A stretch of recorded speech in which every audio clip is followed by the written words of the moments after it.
Selamat siang Tribuners, Anda sedang menyaksikan live update Tribun News edisi Rabu 1 Juni 2022. Seperti biasa, kami akan sajikan informasi terkini dari berbagai daerah yang akan dilaporkan secara langsung oleh reporter kami di lapangan. Bersama saya Diamita, kurang lebih 1,5 jam ke depan. Inilah live update selengkapnya. Kita menuju kabar pertama dari Jawa Barat, Tribuners. Ribuan buruh yang tergabung dalam berbagai serikat pekerja melakukan aksi unjuk rasa di depan gedung DPRD dan kantor Bupati Majalengka. Para buruh tersebut membawa sejumlah tuntutan, salah satunya pemerintah daerah untuk segera merealisasikan keputusan gubernur terkait kenaikan upah. Dalam aksinya, massa sempat bersitegang dengan mendorong-dorong pagar gedung DPRD. Lalu bagaimana terkait situasi saat itu akan dilaporkan lebih detailnya oleh rekan Egy Yulianto, reporter Tribun Cirebon yang sudah bergabung bersama kami. Silakan rekan. Ya baik, selamat siang Tribuners. Dapat saya laporkan bahwa pada Selasa kemarin ada ribuan buruh dari berbagai serikat pekerja di Kabupaten Majalengka yang melakukan aksi unjuk rasa. Mereka melakukannya di dua tempat, yakni di gedung DPRD dan kantor Bupati Majalengka. Pada pelaksanaannya, ratusan buruh itu pertama kali datang ke gedung DPRD Majalengka sekitar pukul 10 pagi. Mereka melakukan orasi menggunakan dua kendaraan mobil sebagai komandonya. Nah, berbagai tuntutan pun disampaikan, diantaranya meminta para anggota DPRD Majalengka segera mendorong atau merealisasikan terkait keputusan gubernur soal kenaikan upah kerja yang sudah bekerja lebih dari 1 tahun untuk ditambah sebanyak 3,1 sampai 4% dari UMK di tahun 2022 ini. Nah, dari aksi itu mereka tidak lupa mengenakan pakaian sesuai asal serikat masing-masing dari mereka. Nah, selain itu mereka juga membawa sejumlah atribut, diantaranya bendera, spanduk, poster yang telah ditulis berbagai unek-unek dari mereka. Nah, setelah 3 jam berada di lokasi, ada sempat terjadi ketegangan di mana sampai pukul 1 siang belum ada anggota DPRD Majalengka yang menemui mereka. Oleh karena itu, sejumlah demonstran sempat mendorong-dorong pagar gedung dewan untuk memasuki kantor tersebut. Nah, beruntung saat itu orator yang berada di dalam atau di atas mobil komando menenangkan anggotanya yang rusuh agar tidak anarkis. Hingga akhirnya ketua DPRD dan para anggotanya menemui para demonstran dan mencapai berbagai kesepakatan. Di antaranya segera menyusun perda tentang ketenagakerjaan yang nantinya para buruh akan dilibatkan dalam penyusunan perda tersebut. Sementara gelombang kedua buruh atau ribuan buruh tiba di depan kantor Bupati Majalengka sekitar pukul 1 siang. Mereka juga membawa sejumlah tuntutan yang sama seperti meminta Bupati Majalengka untuk menindaklanjuti keputusan gubernur terkait kenaikan upah dengan masa kerja 1 tahun atau lebih dengan cara meminta para perusahaan di Majalengka segera merealisasikannya. Nah, para massa itu pun akhirnya ditemui oleh Sekretaris Daerah Kabupaten Majalengka bernama Eman Suherman. Nah, karena kemarin Bupati Majalengka Tanah Sobahi tidak bisa hadir karena sedang dinas keluar kota. Sekda pun menyampaikan bahwa Bupati Majalengka sebagai orang yang mengambil kebijakan sudah menandatangani surat edaran untuk disampaikan kepada para perusahaan agar segera merealisasikan keputusan gubernur tersebut. Surat edaran itu pun sudah disebarluaskan kepada para perusahaan sejak kemarin. Nah, Sekda mengharapkan agar surat edaran tersebut dapat segera direspon oleh para pengusaha sehingga keinginan buruh untuk mendapatkan upah lebih senilai 3,7-5% dari UMK tahun ini bisa terwujud. Nah, adanya informasi itu unjuk rasa yang dilakukan para buruh itu pun berakhir pada pukul 5 sore dengan buruh membubarkan diri dan unjuk rasa akhirnya berjalan aman dan kondusif. Demikian ya kembali. Baik, terkait ini juga rekan kami sudah melakukan wawancara bersama Eman Suherman selaku Sekretaris Daerah Majalengka. Berikut keterangan lengkapnya. Teman-teman Sholat Nasional melaksanakan hari ini. Tuntutannya sama, ya, terkait satu dengan Undang Cipta Kerja, kemudian juga ada ingin kenaikan upah minimum, kemudian juga ada terkait dengan pemberlakuan struktur dan skala upah. Kemarin kami sudah melakukan rapat sebenarnya dengan teman-teman SP dan sudah disepakati. Terutama yang disepakati yang diminta adalah bagaimana tindak lanjut dari Pergub nomor 561 tahun 2002 tentang pemberian upah yang 1 tahun lebih. Nah, Pak Gubernur kan sudah membuat edaran surat Pergub yang antara lain kenaikannya dari pekerja yang 1 tahun ke atas itu 3, sekian sampai 5%. Ya. Pak Bupati diminta oleh teman-teman buruh itu untuk menindaklanjuti surat itu agar surat itu disampaikan kepada perusahaan yang ada di wilayah Majalengka. Dan alhamdulillah tadi malam Pak Bupati sudah menandatangani surat edaran dari Pak Gubernur tersebut untuk disampaikan kepada para pengusaha di Kabupaten Majalengka untuk dipodami dan dilaksanakan. Mudah-mudahan saja setelah Pak Bupati menindaklanjuti surat tersebut, para pengusaha ini bisa menindaklanjutinya. Walaupun posisi Pergub 561 tersebut sekarang lagi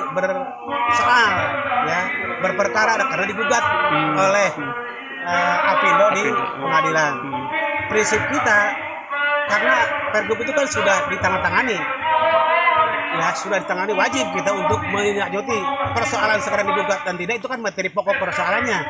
Kalau tetap kemudian misalkan materi gugatannya kalah, ya otomatis dengan sendirinya gugur surat edaran Bupati termasuk Pergub tersebut.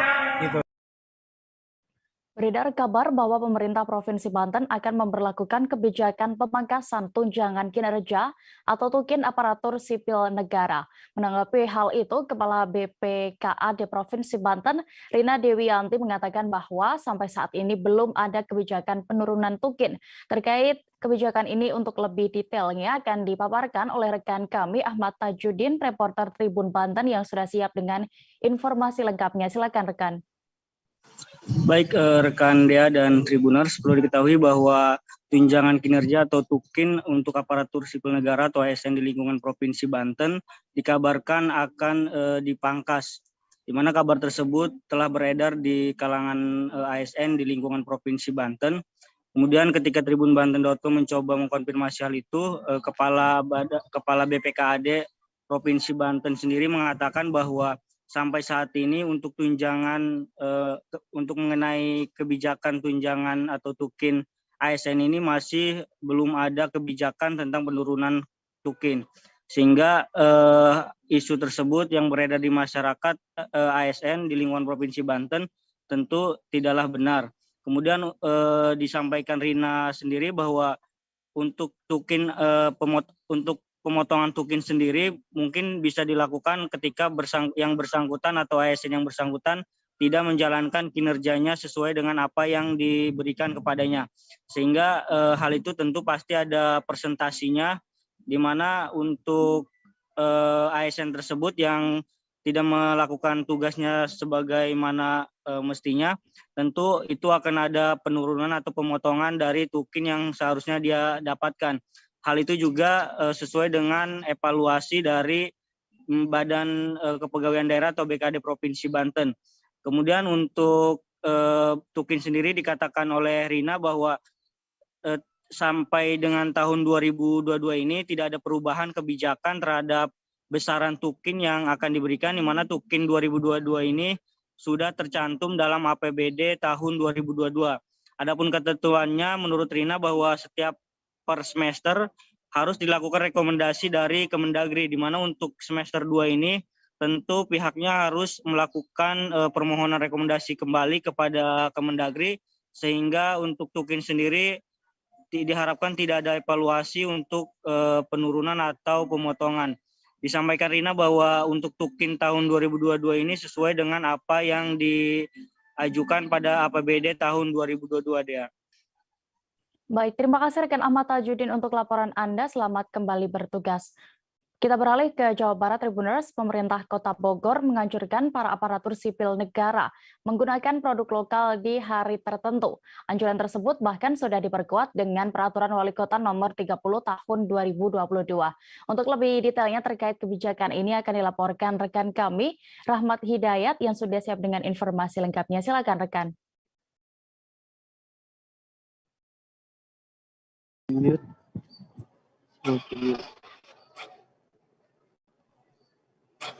Ya baik, Dea, terima kasih. Dapat kami jelaskan bahwasanya pada hari kemarin, hari Selasa tanggal 31 Mei 2022, pemerintah Kota Bogor menerbitkan Perwali Nomor 30 Tahun 2022 tentang penggunaan seragam para aparatur sipil negara di area pemerintah Kota Bogor. Dalam perwali tersebut disebutkan langsung oleh Wali Kota Bogor Bima Arya. Beliau mengatakan bahwasanya para ASN di lingkup Pemkot Bogor diwajibkan menggunakan produk ataupun pakaian-pakaian lokal yang diwajibkan pada hari tertentu. Dijelaskan olehnya bahwasanya untuk hari-hari tertentu tersebut para ASN wajib menggunakan produk lokal pada hari Selasa, kemudian pada hari Kamis dan Jumat. Adapun pada hari Selasa, Bima Arya menuturkan bahwasanya semua para ASN wajib menggunakan produk-produk ataupun pakaian-pakaian dengan brand-brand lokal yang ada di wilayah Kota Bogor. Kemudian pada hari Jumat memakai pakaian adat Sunda, yakni pakaian pangsi. Pakaian-pakaian tersebut dianjurkan oleh Bima, maksud kami dianjurkan oleh Wali Kota Bogor Bima Arya untuk mendukung roda perekonomian para pelaku usaha lokal yang berada di Kota Bogor. Kemudian beliau pun merincikan bahwasannya ketika para ASN membelanjakan uangnya untuk membeli produk-produk lokal, terdapat roda perputaran ekonomi sebesar 3,5 miliar. Dan itu pun 3,5 miliar tersebut terjadi pada satu hari saja, belum 2 hari setelah hari Selasa. Apabila itu dilakukan terus selama 1 tahun, bukan tidak mungkin produk-produk lokal yang ada di Kota Bogor, roda perekonomiannya dapat berputar kembali secara lancar pasca pandemi COVID-19. Oleh sebab itu, Bima Arya menegaskan bahwasanya para ASN di wilayah Pemkot Bogor harus menjadi tonggak utama pendorong pelancaran roda ekonomi para pelaku usaha lokal yang berada di Kota Bogor. Kemudian Wali Kota Bima Arya ketika disinggung soal recovery perekonomian pasca pandemi COVID-19 yang saat ini sudah terus melandai di Kota Bogor, bahwasanya para pelaku usaha lokal yang ada di Kota Bogor saat ini sudah mulai bangkit roda perekonomiannya. Namun beberapa pelaku ekonomi ataupun pelaku ekonomi lokal yang ada di Kota Bogor memberikan saran kepada Wali Kota Bogor Bima Arya untuk selalu dibuatkan salah satu wadah ataupun tempat untuk memamerkan produk-produk hasil ataupun produk lokal yang ada di Kota Bogor. Begitu dia laporan dari kami. Baik, terkait ini rekan Rahmat Hidayat juga sudah melakukan wawancara langsung bersama Wali Kota Bogor Bima Arya Sugiarto. Berikut keterangan lengkapnya. Produk lokal, ya, dan kita dorong produk-produk lokal yang memang betul-betul perlu dikembangkan. Bukan asal produk lokal yang sudah masuk departemen store, sudah masuk mall, tidak. Ya, tapi betul-betul produk lokal. Dan ini Perwali nomor 30 tahun 2022, setiap hari Selasa. Nah, setiap hari Kamis kita pakai pangsi Sunda, setiap hari Jumat kita pakai batik atau etnik. Jadi ada 3 hari dalam seminggu kesempatan untuk menggunakan produk lokal. Apabila seorang ASN membelanjakan minimal 500.000, maka akan ada perputaran uang 3,5 miliar. Jadi kalau sekarang sampai minggu depan semua ASN belanja produk lokal itu 3,5 miliar. Itu hanya lokal untuk hari Selasa. Belum lagi untuk hari Jumat batik, ya belum lagi untuk terus-menerus dipakai selama setahun, gitu kan, itu banyak. Jadi ASN harus jadi kekuatan yang paling depan untuk membangkitkan local pride, kebanggaan lokal. Sejauh ini semasa transisi mulai corona sudah mulai mereda, Clothing Industries mereka ingin disupport lagi untuk clothing festival yang setiap tahun sudah ada. 2 tahun ini kan vakum. Nah, kita akan dilihatkan kembali. Bulan depan kita akan buat satu clothing festival yang besar di Bogor, bekerjasama dengan mereka semua. Presiden Joko Widodo diagendakan berkunjung ke Kabupaten Wakatobi, Sulawesi Tenggara. Kunjungan kali ini untuk menghadiri acara gugus tugas Reforma Agraria atau GTRA Summit 2022. Sekitar 7 menteri juga akan mendampingi Presiden Jokowi dalam kegiatan yang berlangsung pada 8 hingga 10 Juni 2022 mendatang. Terkait persiapannya akan dilaporkan oleh rekan kami, Laude Ari, reporter dari Tribun News Sultra. Silakan, rekan.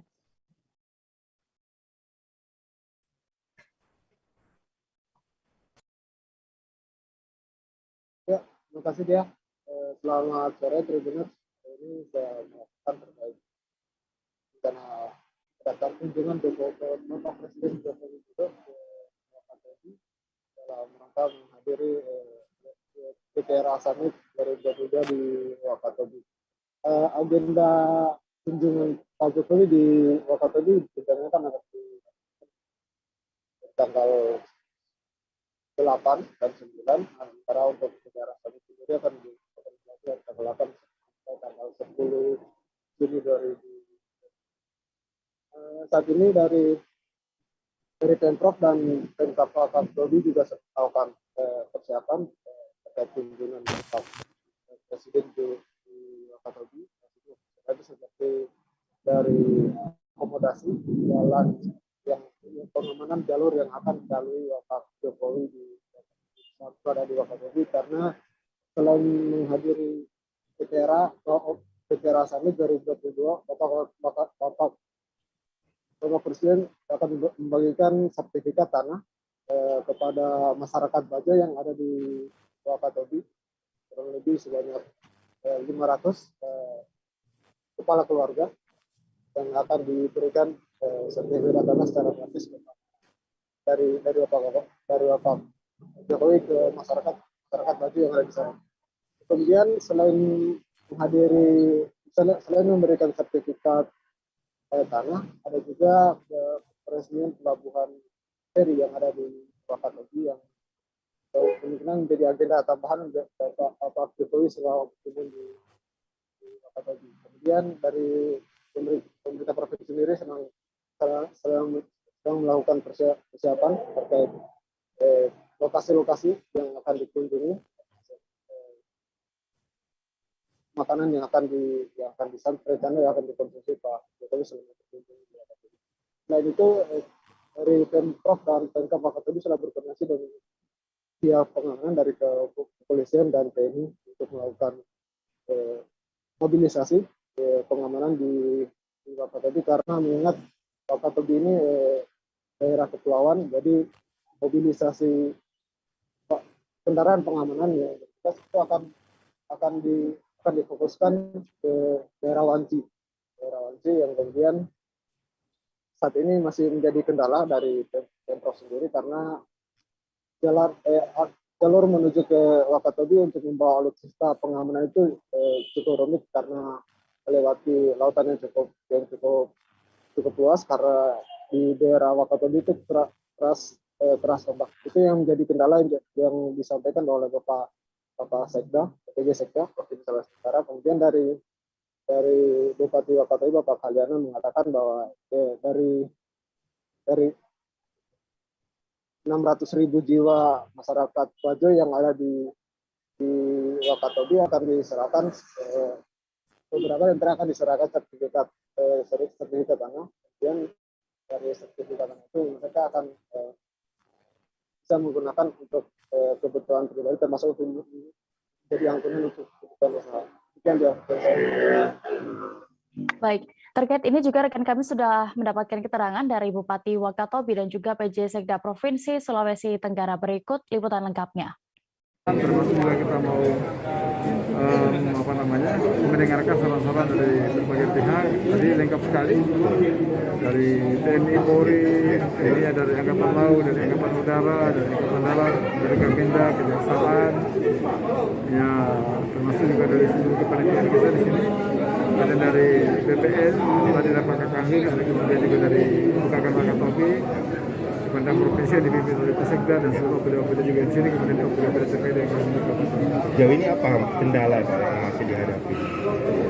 Saya kira kendala berarti sudah nggak ada, tinggal penyempurnaan saja, ya termasuk persiapan atau skenario Presiden itu jalurnya lewat apa, apakah menggunakan tadi kan ada wacana yang berkembang, dan Presiden akan transindikasi dulu, baru kemudian lanjut dengan lanjut dari Wakatobi, dan tadi ada perkembangan juga bahwa kemungkinan juga beliau akan menggunakan pesawat langsung ke Wakatobi Pak ya. Ini juga yang berkembang diskusi seperti apa persiapan juga di Bandar Udara Wakatobi, dari segala hal yang terkait dengan kenyamanan Bapak Presiden turun dan dari pesawat dari bandara. Bupati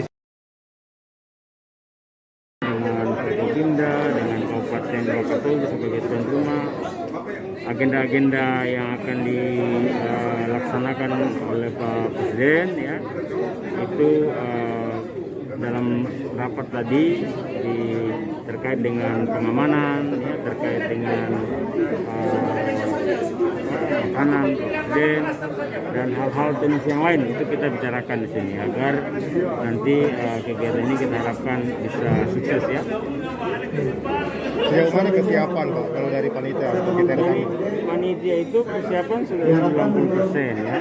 Nanti hasil rapat ini kita akan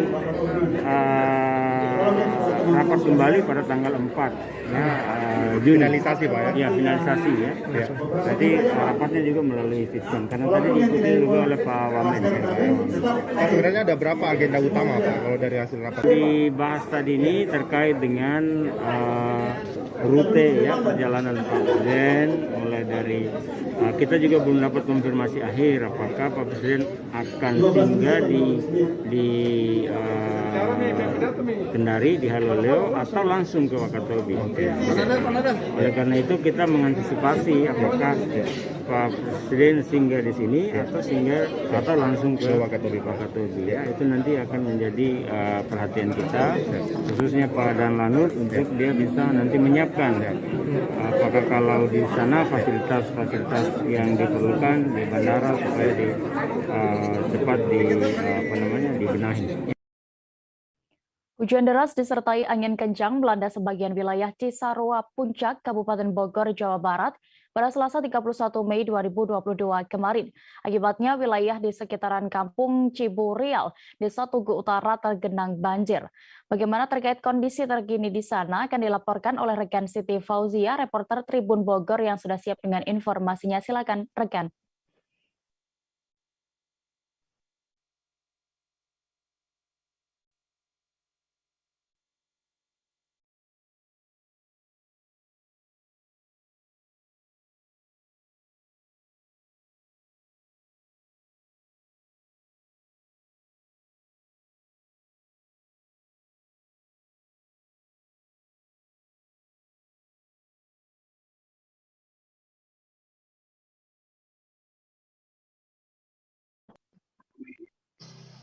Ya, terima kasih rekan Dea.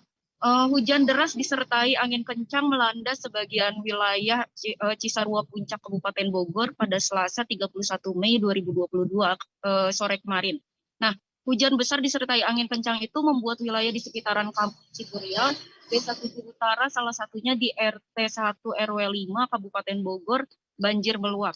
Diketahui banjir yang berada di Kampung Ciburial, RT 1 RW 5 pun mencapai ketinggian 1 meter lebih. Nah, pantauan kami, lokasi banjir sudah surut sejak pukul 18.30 waktu Indonesia Barat kemarin, dan tampak pula antusias warga yang langsung ikut bergerak untuk membersihkan jalan secara gotong royong, dan dibantu juga oleh warga asing Pakistan yang tinggal di sana, staf Desa Tugu Utara, Pol PP, dan Orari Kabupaten Bogor. Banjir ini pun mengakibatkan sepanjang jalan sekitar 300 meter rusak parah. akibat air masuk dari drainase ke jalan dan tidak dapat menampung sampai meluap ke jalanan sampai aspal mengangkat dan rusak. Sehingga kendaraan beroda 4 pun diputar balik karena tidak dapat melintasi jalanan. Begitu yang dapat saya laporkan. Baik, terkait ini juga rekan Fauzia sudah melakukan wawancara bersama Ketua RT setempat, AF Bitun, dan juga warga bernama Abidin. Selengkapnya berikut liputannya. Terkena imbas banjir ini yaitu biasanya kan walaupun hujan deras, air tidak masuk ke dalam rumah warga. Tapi sekarang hampir yang ada di pinggir jalan, warung atau rumah. Ini hujannya gede sekali ya Pak ya. Baru kali ini air itu sampai segini. Dan warung-warung kebanjiran Pak, ini penuh air, itu juga ini suasana jebol dan saya punya etalase di sini, warung nasi ke bawah juga. Hujannya sangat deras sekali, mungkin dari atas tidak bisa menampung air, airnya keras sekali. Oh ya, dari atas itu dari mana ya Pak ya? Mungkin dari hotel-hotel atas Pak. Oh, dari hotel-hotel atas. Jadi airnya itu ke jalan Pak. Nah, untuk ketinggian airnya sendiri berapa meter Pak kira-kira? Tadi saya turun sampai segini ya, sepinggang saya. Sepinggang ya? Sekitar 1 meteran lah kali ya? Ya, Nah, untuk surutnya ini tadi udah dari jam berapa Pak? tadi sekitar 5:30. Oh, 5:30? Ya. Oh, dan ini untuk dibersihkannya sendiri dari mana Pak? Kenapa? Untuk dibersihkannya sendiri dari warga atau? Oh, dari warga. Dari Jawa Barat kita menuju Provinsi Riau, Tribuners. Aliran Sungai Sail di Kota Pekanbaru mulai mengalami proses normalisasi. Upaya normalisasi ini untuk mencegah pendangkalan terjadi di aliran sungai tersebut. PJ Wali Kota Pekanbaru, Muflihun, setelah meninjau pengerukan Sungai Sail, mengatakan bahwa normalisasi ini untuk mengurangi dampak banjir di sekitar aliran sungai. Terkait prosesnya, bagaimana progresnya juga akan dilaporkan oleh rekan Fernando Sikumbang, reporter Tribun Pekanbaru yang sudah bergabung bersama kami. Silakan rekan. Oke, terima kasih Dea. Selamat siang Tribuners semua. Oke, pada awal pekan kemarin, Tribuners, di Kota Pekanbaru, PJ Wali Kota Pekanbaru melakukan peninjauan terhadap sejumlah lokasi yang menjadi lokasi titik rawan banjir, Tribuners. Dan satu di antaranya yang didatangi oleh PJ Wali Kota Pekanbaru, Muflihun bersama jajaran, yaitu titik normalisasi yang ada di Sungai Sail. Jadi kawasan tersebut memang kawasan yang sudah terjadi pendangkalan, Tribuners, karena memang sudah puluhan tahun tidak dilakukan pengerukan di kawasan itu, Tribuners. Sehingga pemerintah Kota Pekanbaru pada tahun ini bersama BWSS melakukan upaya pengerukan atau proses normalisasi di kawasan itu, Tribuners. Dan untuk proses normalisasi sendiri, Tribuners, sudah dilakukan, Tribuners, sejak pekan kemarin. Dan upaya normalisasi tersebut masih berlangsung sampai saat ini, karena memang kawasan Sungai Sail tersebut merupakan satu kawasan yang rawan banjir, Tribuners. Dan lokasi tersebut, Tribuners, kerap digenangi banjir karena memang air sungai dari Sungai Sail meluap dan menggenangi pemukiman hingga jalan raya yang ada di sekitar sungai tersebut, Tribuners.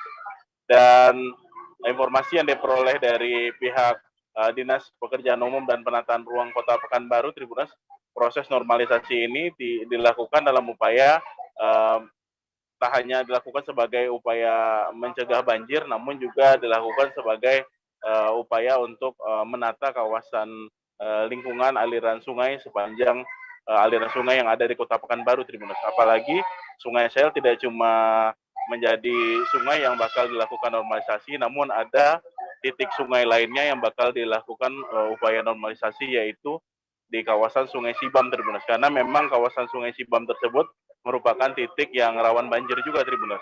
Kawasan Sungai Sibam berada di Kecamatan Payung Sekaki, sedangkan untuk Sungai Sail berada di Kecamatan Sail, Tribuners, di Kota Pekanbaru. Kedua aliran sungai ini menjadi perhatian karena memang pemukiman masyarakat kerap terendam banjir ketika terjadi hujan deras dengan intensitas cukup lama di Kota Pekanbaru, Tribuners. Dan untuk saat ini kondisi di lokasi, Tribuners, karena saat ini sudah mulai dilakukan pengerukan dan sejumlah sedimen atau endapan-endapan yang ada di sungai sudah mulai dikeruk oleh sejumlah alat berat yang ada di lokasi tersebut. Alat berat tersebut merupakan alat berat yang didatangkan oleh pihak Dinas Pekerjaan Umum dan Penataan Ruang Kota Pekanbaru, Tribunas. Dan untuk pengerukan sendiri, Tribunas masih berlangsung sampai saat ini karena memang kondisi aliran sungai tersebut cukup banyak endapan-endapan dan juga sejumlah titik terjadi pendangkalan sehingga harus dilakukan proses pengerukan yang cukup menyeluruh, Tribunas. Dan kemudian selain itu PJ Wali Kota Pekanbaru juga meninjau beberapa titik banjir lainnya, Tribunas, seperti di Jalan HR Subrantas dan juga di Jalan Arifin Ahmad, di mana kedua lokasi tersebut terdapat kerusakan drainase dan pihak Dinas PUPR juga berupaya nantinya melakukan proses perbaikan secara bertahap di kedua kawasan itu, Tribunas. Dan memang PJ Wali Kota Pekanbaru Muflihun mengatakan bahwa pemerintah menjadikan satu prioritas dalam menangani permasalahan banjir yang sampai saat ini masih menghantui masyarakat di Kota Pekanbaru, terutama saat hujan deras mengguyur dengan intensitas yang cukup deras dan juga dengan durasi cukup lama, Tribunas. Dan mungkin sekian itu laporan dari Kota Pekanbaru. Tribunas, kembali ke Dea. Baik, terkait ini juga sudah ada keterangan dari penjabat Wali Kota Pekanbaru, Muflihun. Berikut liputannya, Tribuners. Kita baru mempelajari apa penyebab banjirnya. Jadi ini mungkin progres ini bertahap kita terus tingkatkan. Ya, ini hanya bukan di sini, tapi ada beberapa tempat seperti di Arifin Ahmad. Juga kita mau menuju ke Tampan ya Pak ya. Putri 7. Juga nama saya sini ada Sungai Sail, Sungai Sibang ya. Jadi ini semoga ini bisa mengurangi banjir yang ada di Kota Pekanbaru. Penyebab utamanya mungkin dengan adanya normalisasi ini, penyebab utamanya seperti apa di sungai-sungai kita ini Pak, kondisinya Pak? Ya, sedimen tinggi. Ini lagian saya dengar dari Pak RW tadi ya, itu tahun 90 terakhir. Ya. Artinya sekarang udah tahun 2022, udah 30 tahun. Sengaja wajar lah bertumbuh ya. Tapi ini kita mungkin coba ke depan bisa ini terus kita Pak ya, kita pantau lah terus sehingga banjir ini bisa teratasi. Saya memang banjir ini fokus kita karena kasihan masyarakat. Jadi jujur pengaduan ke saya banyak itu banjir sampah ini. Jadi saya juga di samping PU juga ke Dialaka kita juga komunikasi bisa ini kita tuntaskan lah. Gunung api Dempo di Pagaralam memuntahkan debu abu vulkanik pada Selasa 31 Mei 2022 dini hari kemarin. Abu vulkanik terbawa hingga radius 5 km ke kawasan kebun teh Gunung Dempo. Bahkan jalan juga terlihat tertutup abu vulkanik meskipun tidak tebal. Bagaimana terkait kondisi sekarang di sana dan juga status dari Gunung api Dempo akan dilaporkan oleh rekan Wawan Septiawan, reporter Sriwijaya Pos. Silakan rekan. Terima kasih Dea, teman-teman Tribuners. Memang kemarin di Kota Pagaralam, Gunung Api Dempo dikabarkan mengeluarkan abu vulkanik dan menghembuskan abu vulkanik. Itu terjadi pada Selasa 31 Mei sekitar pukul 01.55. Berdasarkan informasi yang kami dapat dari pos pengamatan Gunung Dempo, secara visual hembusan asap atau hubungan vulkanik tidak terlihat dari pos pengamatan Gunung Dempo. Namun dari catatan di alat seismograf tercatat terjadi kegempaan hembusan selama hampir lebih 3 menit. Hal ini dipastikan bahwa Gunung Dempo pada pukul 01.55 tersebut terjadi letusan freatik. Letusan freatik itu mengeluarkan abu vulkanik. Dari data yang kami dapat dari pos pengamatan bahwa radius sebaran abu vulkanik tersebut sekitar 5 km dari bibir kawah Gunung Dempo. Jadi kemarin sempat heboh masyarakat terkait banyaknya bercak putih atau abu vulkanik yang terdapat di kawasan kebun teh. Bahkan beberapa kebun milik warga, kebun kopi tertutup abu vulkanik tipis yang membuat daun terlihat putih. Hal ini menjadi sempat viral di salah satu media sosial di Pagaralam yang membuat banyak masyarakat sedikit panik. Namun setelah kami konfirmasi ke pihak pos pengamatan GAD, meskipun saat ini Gunung Dempo masih berada di level 2 atau waspada, tapi aktivitas letusan freatik itu dinilai biasa karena memang Gunung Dempo adalah gunung api yang sering mengeluarkan abu vulkanik. Namun sampai saat ini statusnya sendiri masih berada di level 2 yaitu waspada.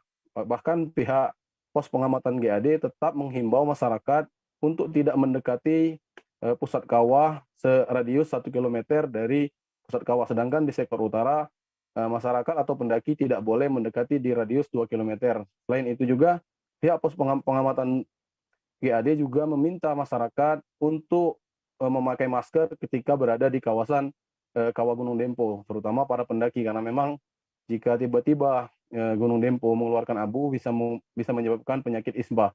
Sampai saat ini pantauan dari pos pengamatan GAD Gunung Dempo masih tetap aman untuk dikunjungi karena memang lokasinya cukup jauh dari puncak kawah Gunung Dempo. Itu saja deh ya. Baik, terkait ini berikut kami tampilkan keterangan dari Wiwit, petugas pos pengamatan Gunung Api Dempo selengkapnya. Ya, untuk abu vulkanik sendiri itu pihak kita sudah melakukan pengecekan, Pak.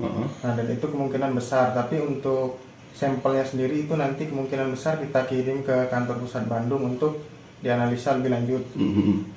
Untuk kegempaan sendiri itu memang semalam tercatat di jam 1.55 itu ada gempa hembusan.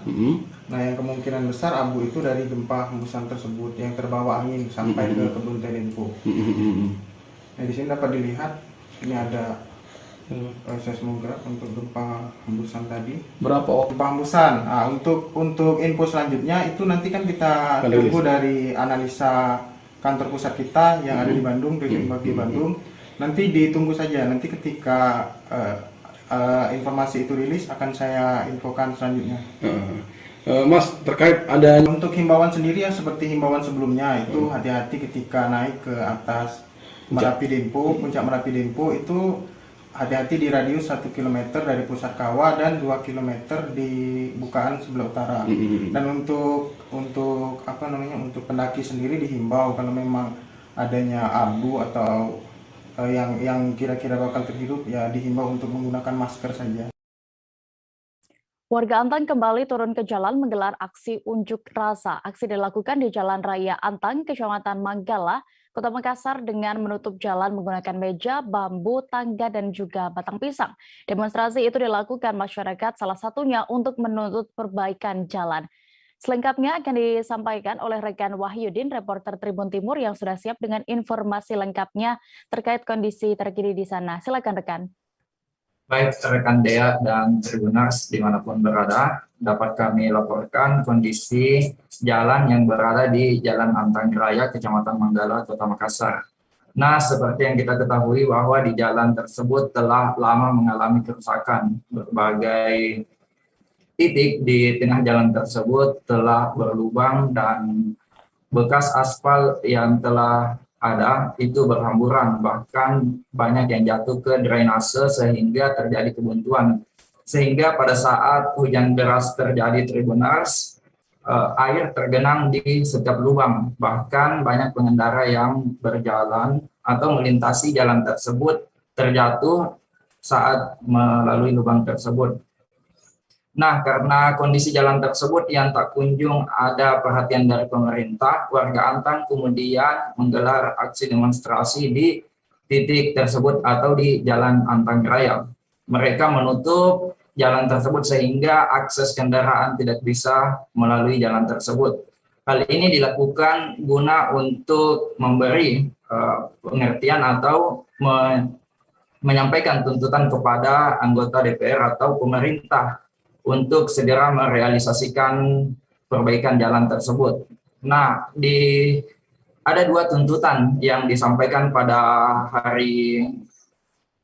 kemarin Selasa 31 Mei 2022, yaitu menuntut perbaikan jalan di jalan tersebut, Jalan Antang. Kemudian yang kedua, mereka menuntut perbaikan drainase. Pasalnya drainase yang ada di pinggir jalan tersebut sudah buntu sehingga air menggenang di tengah jalan pada saat terjadi hujan deras Tribuners.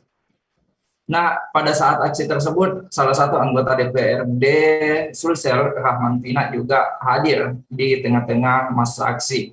Ia menyampaikan dan memberikan garansi kepada warga sekitar bahwa pihak pemerintah akan segera melakukan perbaikan ke jalan tersebut. Bahkan kata Rahman Pina, di jalan tersebut pihak PUTR telah mengukur jalan tersebut untuk memperbaiki, namun ia tidak bisa memastikan perbaikan jalan tersebut dapat dilakukan dengan cepat karena menurut Rahman membutuhkan biaya yang cukup banyak dan dalam waktu yang cukup lama pula, sehingga tidak bisa dikerjakan dalam 1 bulan atau 2 bulan. Namun ia memastikan bahwa jalan tersebut akan diperbaiki tahun ini juga dan selesai tahun ini juga.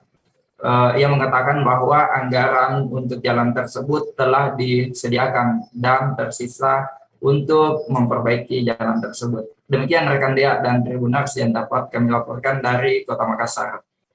Baik, terima kasih rekan Wahyudin, dan berikut Tribuners kami tampilkan keterangan dari warga sekitar bernama Muhammad Arif selengkapnya. Yang ada di RW 5, kemudian ada di masyarakat Antek itu sendiri, kemudian di Manggala. Bukan seperti itu. Ini berapa tahun ini di jalanan kita begini nih. Tidak ada perhatian kepada pihak pemerintah, tidak ada. Nanti ada aksi ini baru banyak turun. Gimana semua ini? Pertama dapil 2 yang ada. Seperti itu. Pak, mungkin bisa apa dijelaskan yang soal 4 ini? Tuntutan kami Pak cuma 2, perbaiki renase, kemudian perbaiki jalanan ini yang rusak sekarang. Jelas Ji. Jelas Ji, ini kita punya agenda aksi kita, jelas. Di sini sudah banyak makan korban di sini Pak, jalanan ini. Banyak korban. Makanya kita minta kepada pihak supaya ada kejelasan kapan diperbaiki ini jalanan. Jangan sampai kita menunggu 2023 awal atau pertengahan atau akhir. Dan tolong jangan saling kita mengkalahin. Ini punyanya kota, ini punyanya provinsi. Kan ada namanya mediasi. Video aksi heroik polisi memadamkan gerobak pedagang cilok yang terbakar di Jalan Sultan Hasanuddin, Tantui, Ambon viral di media sosial. Aksi heroik tersebut terjadi tepatnya pada Selasa 31 Mei 2022 sore kemarin. Dalam video yang beredar luas, 2 anggota polisi tampak mengenakan seragam dinas berusaha semaksimal mungkin untuk membantu pemadaman api. Terkait ini, selengkapnya akan dilaporkan rekan Ridwan Duasamu, reporter Tribun Ambon yang sudah siap dengan informasinya. Silakan rekan. Baik rekan Dea dan Tribuners, pada hari Selasa kemarin Tribuners, 2 polisi atau anggota dari Polda Maluku menjadi viral di media sosial Tribuners, yaitu di media sosial TikTok. Pasalnya Tribuners, 2 anggota Polda Maluku ini menunjukkan aksi heroiknya dengan membantu pedagang cilok memadamkan kobaran api yang membakar gerobak dagangan dari pedagang cilok tersebut pada hari Selasa sore kemarin Tribuners. Jadi 2 anggota Polda Maluku itu adalah Aibda Sahu Silawane yang merupakan anggota Ditlantas Polda Maluku, dan kemudian ada juga Bribka Zainal Abidin Jaluhun yang merupakan personel Bithumas Polda Maluku. Jadi ceritanya Tribuners, pedagang cilok yang gerobaknya terbakar tepat di dekat kawasan Polda Baru di kawasan Tantui Jalan Sultan Hasanuddin. Kemudian saat 2 anggota Polda Maluku ini sedang melintas ingin menuju ke kantornya, melihat ada kobaran api dari dalam gerobak pedagang cilok tersebut, dan 2 anggota Polda ini kemudian langsung menyinggahi dan melakukan upaya agar bisa segera memadamkan api yang berkobar pada gerobak pedagang cilok tersebut. 2 anggota Polda Maluku ini kemudian mencoba mencari sumber air terdekat.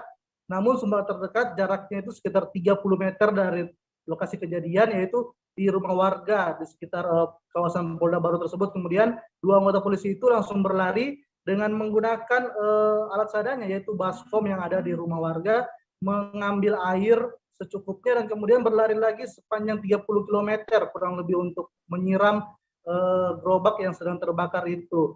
Hingga saat ini memang belum diketahui pastinya kenapa akibat dari kebakaran yang terjadi, namun diduga kebakaran yang menimpa pedagang cilok Malang itu terjadi lantaran ketika pedagang cilok tersebut melewati marka kejut pada jalan di kawasan Tantui itu, ada percikan minyak tanah yang kemudian mengenai kompor yang sumbunya sedang menyala Tribuners, sehingga langsung membakar gerobak berwarna biru itu. Namun untungnya Tribuners, meskipun gerobaknya terbakar cukup banyak, dagangan yang dia bawa, cilok-cilok dan juga saus-saus sebagainya berhasil diselamatkan Tribuners. Dan aksi ini pun kemudian menjadi viral karena terekam oleh salah satu netizen yang sedang melintas juga. Dari dalam mobilnya ia merekam kejadian yang sedang berlangsung dan menguploadnya ke media sosial TikTok, dan hingga saat ini memang cukup ramai diperbincangkan Tribuners.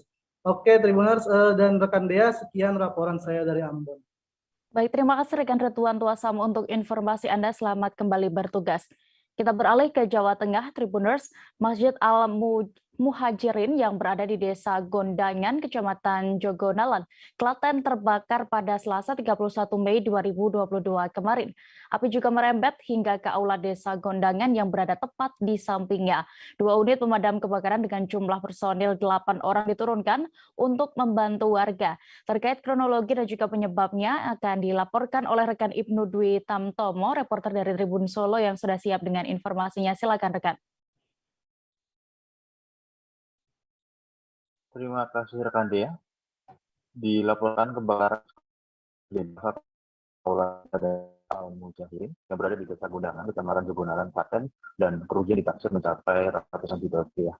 Kebakaran bermula dari gudang Masjid Al-Mujahirin yang berada di Duku Sumbersari, Desa Gondangan, Kecamatan Jogonalan, Klaten, terjadi sekitar pukul 9.30 pagi dan akhirnya merembet hingga ke aula Desa Gondangan yang berada tepat di sampingnya. Dugaan sementara penyebab kebakaran adalah akibat konsleting listrik. Saat ditemui di lokasi kejadian, Kepala Desa Gondangan, yakni Minta Yulianto Asmoro, kepada tribunsolo.com menyampaikan bahwa kebakaran ini menghanguskan sebagian bangunan aula dan masjid dan beberapa bagian di masjid begitu. Dan dirinya juga mengatakan bahwa kebakaran tersebut baru diketahui lantaran dari masyarakat yang sedang melintas berteriak bahwa ada api yang cukup besar yang sudah ada di aula tersebut. Dan saat mendengar itu, sontak dia langsung keluar dari kantornya dan melihat ternyata api memang sudah cukup membesar di bagian aula. Dan dari aula yang berukuran kurang lebih sekitar 11 kali 7 meter itu terbakar kurang lebih sekitar 50% begitu di bagian atapnya saja. Dan ini juga saat kejadian langsung mencari air untuk segera memadamkan api dengan berharap bahwa di lokasi kejadian, yaitu di aula tempat kebakaran tersebut, terdapat beberapa dokumen penting yang harus diselamatkan. Yang menurut keterangan dari kepala desa bahwa sebagian dokumen dapat diselamatkan namun sebagiannya tidak, lantaran beberapa hangus terbakar namun beberapa masih bisa diselamatkan. Isi dokumen tersebut adalah LPJ yang berkaitan dengan APB desa yang dikumpulkan dari sejak tahun 2020 hingga 2022 awal begitu. Dan Kepala Bidang Damkar Kabupaten Klaten, Satpol Kabupaten Klaten menjelaskan bahwa kejadian tersebut diduga kuat akibat konsleting listrik.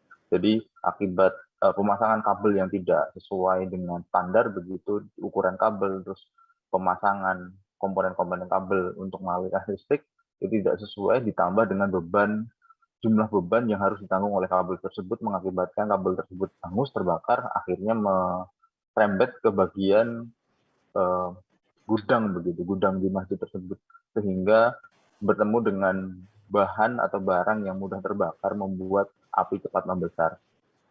Dan bersyukurnya tidak ada korban jiwa akibat kejadian tersebut lantaran di aula ataupun di masjid sedang tidak ada kegiatan. Dan untuk kegiatan kemarin, Damkar menerjunkan 2 unit beserta 8 tugas tim damkar dalam kurun waktu kurang dari 15 menit, sekitar 10 menit begitu, tim damkar sudah bisa mengevakuasi peralatan dan sudah bisa memadamkan api tersebut. Pendinginan kurang lebih sekitar 30 menit, namun Sumino, Kepala Bidang Damkar, menyatakan bahwa untuk kualitas bangunan apakah masih bisa dipergunakan ataupun tidak, nanti membutuhkan investigasi lebih lanjut lantaran api yang membakar atau api yang terjadi cukup besar sehingga dimungkinkan akan merusak struktur bangunan yang ada. Dan apabila tetap dipaksakan, nanti ditakutkan ada korban jiwa akibat runtuhnya atau kerusakan akibat runtuhnya bangunan tersebut. akibat setelah kebakaran.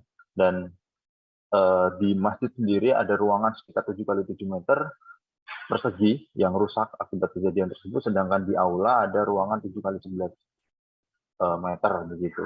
Dan untuk kerugian, Sumina menjelaskan bahwa kurang lebih total kerugian sekitar 300 juta. Dan setelah dijabarkan 200 juta itu adalah kerugian material yang ada di masjid karena ukuran bangunan masjid jauh lebih besar, beserta karpet dan beberapa perawatan yang berada di masjid itu terbakar. Sedangkan untuk di aula membakar beberapa dokumen peralatan kerja sekaligus bangunan. Berikut rekan dia.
Baik, terima kasih rekan Ibnu untuk laporan Anda dari Klaten, Jawa Tengah. Selamat kembali bertugas. Informasi berikutnya datang dari Provinsi Jambi, Tribuners.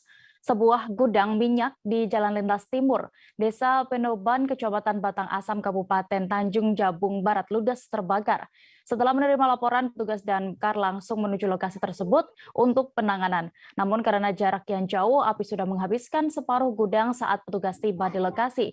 Terkait informasi lebih detailnya, terkait kebakaran ini akan dilaporkan oleh rekan Danang Novrianto yang saat ini sudah bergabung bersama kami. Silakan rekan. Ya, selamat siang Tribuners dan rekan Dea. Terkait dengan kebakaran yang terjadi di sebuah gudang minyak yang ada di Jalan Lintas Timur RT 13 Desa Penoban, Kecamatan Batang Asam, Kabupaten Tanjung Jabung Barat. Satu gudang tersebut ludes terbakar. Peristiwa terjadi pada hari Selasa kemarin sekitar pukul 16.45 sore. Diketahui gudang tersebut adalah milik seorang bernama Olawan Simanjuntak, dan dapat kita lihat di dalam tayangan bahwa gudang tersebut yang merupakan gudang minyak jenis solar berada di tengah kebun kelapa sawit. Belum dapat diketahui apakah gudang tersebut merupakan gudang ilegal ataupun gudang legal. Saat ini kepolisian sedang melakukan penyelidikan. Berdasarkan keterangan dari Kepala Dinas Pemadam Kebakaran Iswardi bahwa saat terjadi kebakaran salah seorang warga melaporkan terjadinya sebuah kebakaran gudang ke pos damkar Tungkal Ulu, dan petugas damkar Tungkal Ulu yang saat itu sedang piket langsung menuju lokasi, namun baru mencapai atau berada di lokasi 1 jam setelah melaporkan karena kondisinya juga cukup jauh dari pos damkar Tungkal Ulu. Jadi saat sampai di lokasi api sudah menghabiskan separuh gudang karena jarak tempuh memang cukup jauh, yaitu membutuhkan waktu sekitar 1 jam. Diketahui gudang minyak tersebut saat terbakar dalam keadaan kosong, tidak berpenghuni, dan juga mungkin belum diketahui apakah yang penyebab dari apakah ada di dalam gudang tersebut minyak solar yang masih ada sehingga menyebabkan kebakaran. Untuk penyebab kebakaran sendiri diduga dari sebuah mobil truk atau mobil pengangkut minyak yang berada di halaman dari gedung yang menyebabkan kebakaran dan konsleting di truk tersebut. Namun untuk kerugian saat ini belum dapat ditaksir dan saat ini dalam proses penyidikan oleh kepolisian dan juga damkar dari pemilik dari gudang tersebut. Saat ini sudah dimintai keterangan apakah dalam kebakaran tersebut ada unsur pidana ataupun tidak ada unsur pidana. Begitu rekan Dea dan Tribuners. Baik, terima kasih rekan Danang Novrianto untuk laporan Anda dari Tanjung Jabung Barat. Selamat kembali bertugas. Kita beralih ke informasi berikutnya. Kapal sampan Ketingting terbalik di perairan Tanjung Palas Tengah pada beberapa hari lalu. Pada hari kedua pencarian, yakni Selasa 31 Mei kemarin, Basarnas kembali berhasil menemukan korban meninggal dunia kedua. Terkait lebih detailnya, soal kecelakaan ini akan dilaporkan oleh rekan Georgie Santana Silalahi, reporter Tribun Kaltara, yang saat ini sudah bergabung bersama kami. Silakan rekan. Baik, selamat siang deh, selamat siang Tribuners. Betul, tim SAR Kota Tarakan kembali temukan korban meninggal dunia kedua kecelakaan kapal sampan Ketingting di Tanjung Palas Tengah. Sebelumnya perlu saya jelaskan kembali bahwasannya pencarian ini sudah dilaksanakan dalam 2 hari.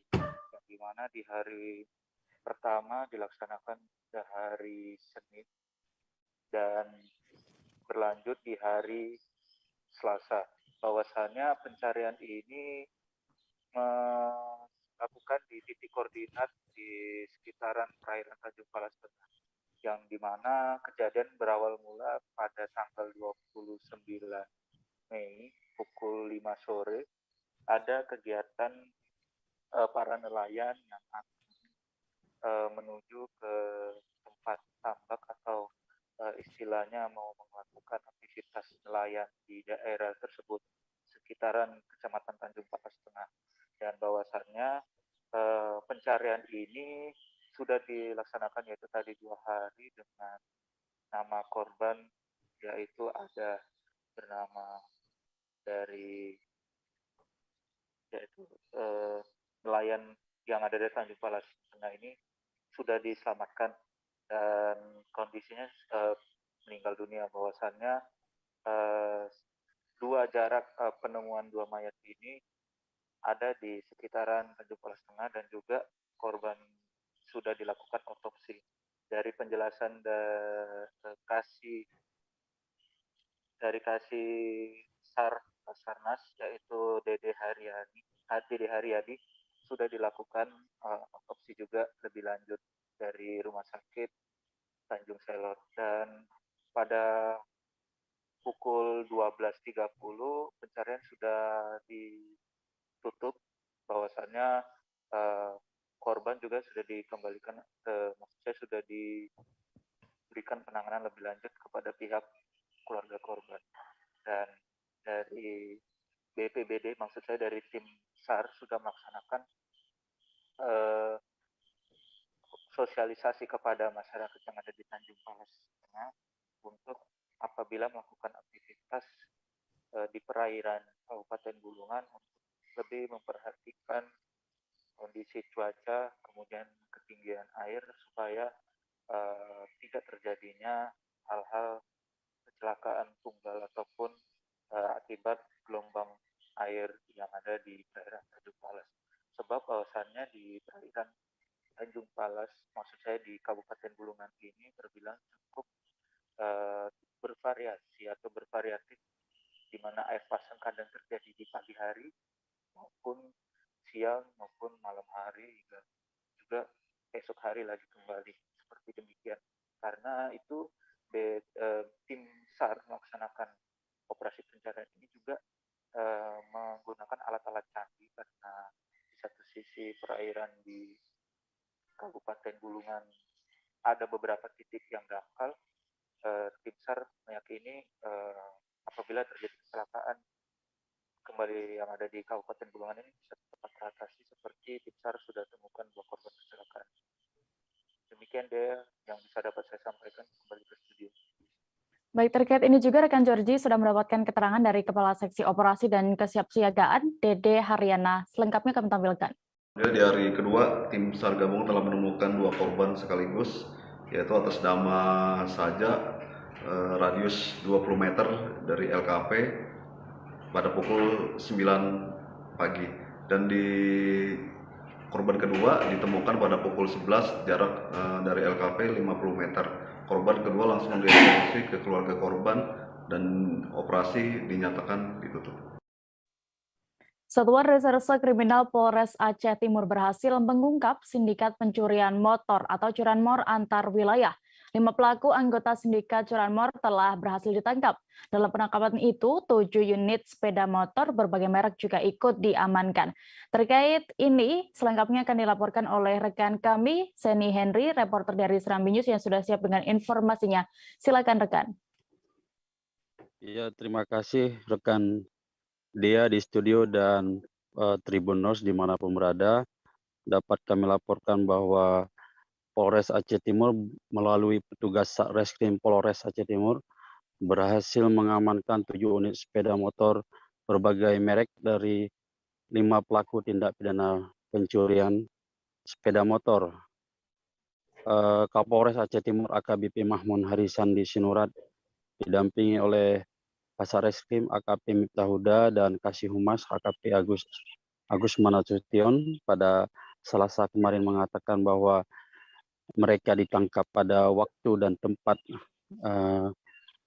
pada waktu dan lokasi yang berbeda. Mereka ditangkap dalam rangka operasi Sikat Selawah 2022 yang berlangsung sejak 20 Mei sampai dengan 9 Juni 2022 mendatang.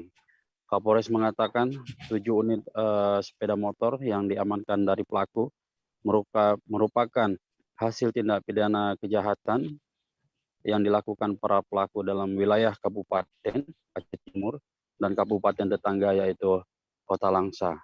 Jadi menurut Kapolres bahwa mereka ini adalah sindikat curanmor lintas wilayah.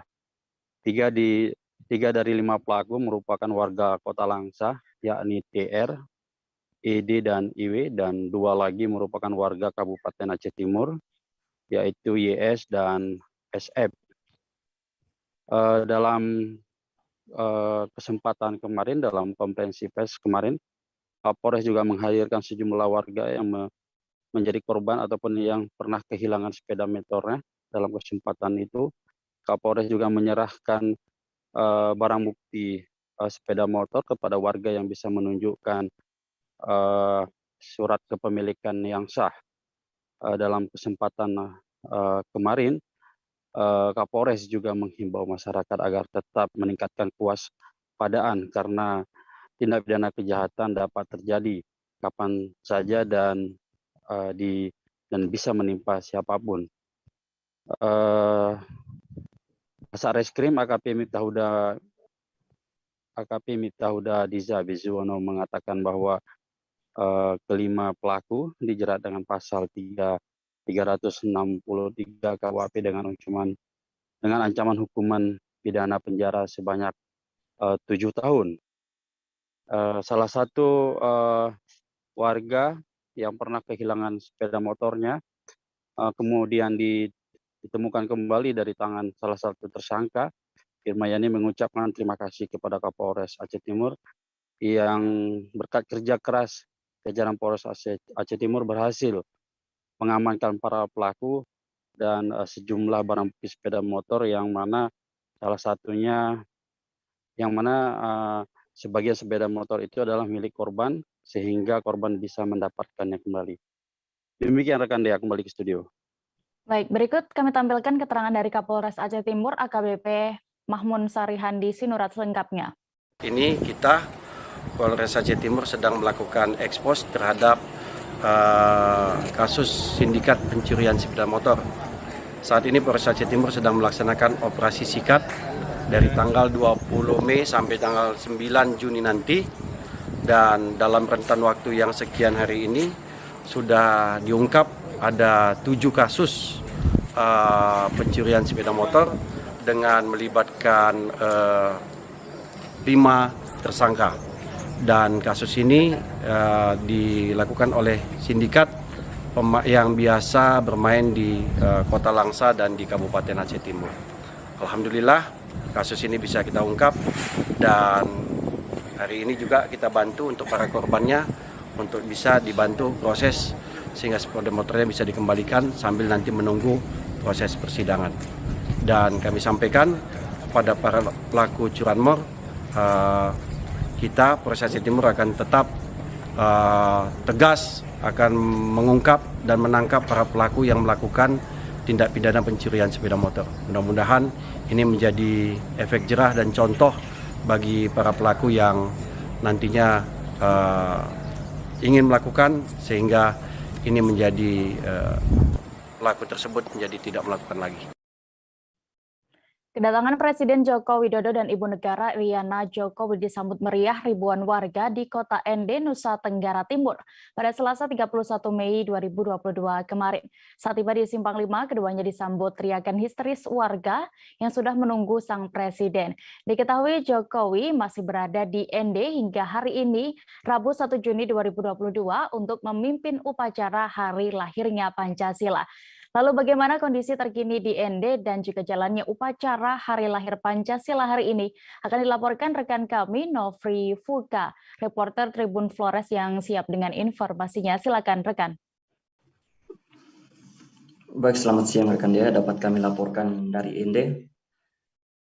Pada hari ini, tepatnya tadi pagi sekitar jam 8 lewat dilangsungkan upacara bendera merah putih di lapangan Pancasila, tepatnya di Kelurahan Kota Raja, Kecamatan Ende Utara, Kabupaten Ende.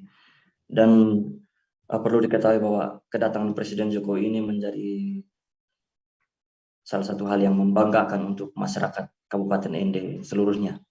Berdasarkan pantauan kita dari kemarin hingga hari ini dan juga wawancara kita dengan beberapa warga, mereka menyampaikan bahwa selain kunjungan pertama Presiden Soekarno pada dahulu kala, baru ini kali Presiden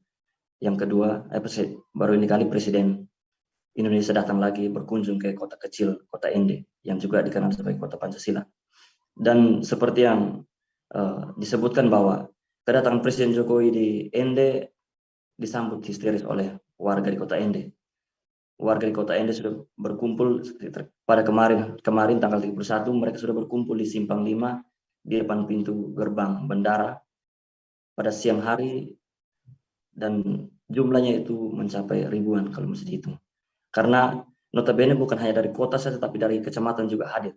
Mereka juga turun untuk menyambut kedatangan presiden ini. Dan pantauan kita di lapangan juga, kedatangannya memang mendapat sambutan yang hangat karena warga juga tidak mendapatkan pas pampres agak kewalahan untuk menghalau atau untuk menjaga barisan yang akan dilewati oleh Pak Presiden bersama dengan rombongan. Dan hal itu juga terus berlanjut hingga malam dan juga pada pagi hari dan tadi saat upacara. Presiden yang bersama rombongan berangkat dari hotel tempat penginapan hingga tiba di lapangan juga mendapatkan sambutan yang luar biasa, dan warga juga seolah tidak mau melepas presiden untuk melewati jalur yang sudah ditetapkan itu. Dan bahkan di lapangan Pancasila juga saat dilangsungkan upacara, warga juga memadati lokasi sekitar lapangan itu, lapangan yang terletak di Kelurahan Kota Raja bersampingan dengan Taman Renungan Bung Karno. Sesekali juga warga juga berteriak meneriakkan nama Jokowi, dan juga sekali-sekali mereka juga meresek maju ke dalam lapangan meskipun juga sempat ditahan oleh pegawai pengaman, dalam hal ini Pas Pampres maupun juga dengan pihak kepolisian dan TNI yang bertugas untuk mengamankan presiden. Dan untuk suasana upacara hari ini berjalan dengan lancar. Menurut pantauan kita berjalan lancar, dan warga juga turun, hampir semuanya di Kota Ende turun menyaksikan upacara tersebut. Dan setelah itu juga, setelah upacara, Presiden juga sempat berkunjung ke beberapa situs Bung Karno yang merupakan jejak yang pernah ditinggalkan oleh Bung Karno sewaktu ia diasingkan di sini di Ende pada tahun 1934 sampai 1938. Dan tempat-tempat yang dikunjungi itu yang pertama Taman Renungan Bung Karno yang tepat berada di samping lapangan Pancasila. Dan setelah itu Presiden bersama dengan rombongan dan Ibu Iriana Jokowi berkunjung ke rumah adat yang juga berada bersampingan dengan Taman Renungan Bung Karno. Di sana ia disambut oleh ketua adat atau yang disebut sebagai Mosolaki dalam bahasa Ende, dan juga mereka menari tarian daerah yang bisa disebut tarian Gawi. Dan usai mengunjungi rumah adat tersebut, beliau beranjak menuju ke rumah pengasingan Bung Karno juga, dan selanjutnya ke Serambi Soekarno. Dan di Serambi Soekarno itu merupakan tempat di mana Bung Karno mengisi waktu luangnya untuk berdiskusi dengan kedua orang pastor yang pernah bertugas di situ, dan juga selain itu di tempat situlah dia menciptakan tulen-tulennya. Dan selain itu Presiden juga berkunjung ke Pasar Bongawani. Ya. Dan ada pula satu momen yang menarik adalah bahwa selain warga pengen melihat seperti apa itu Jokowi, wajahnya seperti apa juga wajah Ibu Iriana Jokowi, warga juga antusias untuk mendapatkan baju yang atau oleh-oleh yang dibawa oleh Jokowi dari Jakarta. Dan hal itu kita saksikan dalam lapangan menurut pantauan kita dari kemarin hingga hari ini. Warga bahkan berebutan bahkan ada yang harus ya berjatuhan gitu.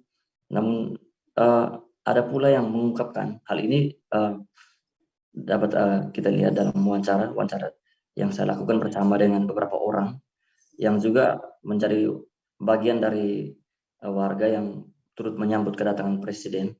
Dan hal itu warga itu notabene adalah mahasiswa di Universitas Flores di Ende.